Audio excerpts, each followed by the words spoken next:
Welcome to Sweet Life Beat Life. We hope this video helps. In this video, I will explain how to connect Leadjoy to Cronus Zen.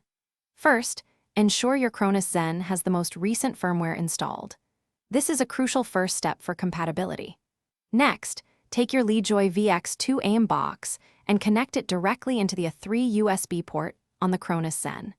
It is highly recommended to use a high-quality, durable USB-C cable to ensure a stable and consistent connection between the two devices, preventing any potential interruptions during your gaming sessions.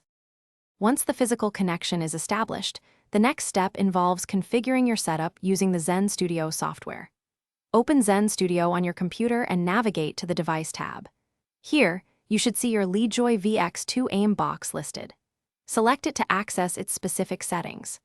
This is where you can customize your button mappings, adjust sensitivity levels, and fine-tune dead zones to match your personal gaming style and preferences, ensuring optimal control. After configuring your settings, it is time to test your setup. Connect your Cronus Zen to your gaming console or personal computer using the appropriate USB cable. Launch a game and thoroughly test all button inputs, joystick movements, and any custom mappings you have set. If you encounter any issues, such as unresponsive buttons or connection drops, first try swapping out the USB cable.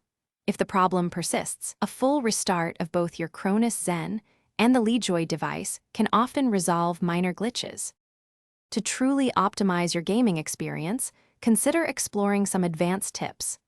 Zen Studio offers a wide array of game packs, which can provide enhanced features and macros for specific titles. Experiment with these to find what works best for you. Fine-tune your dead zones and anti-recoil settings to achieve pinpoint aiming accuracy, giving you a competitive edge.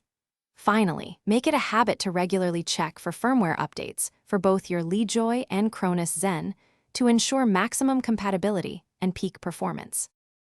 Thanks for watching. Consider subscribing if we helped you.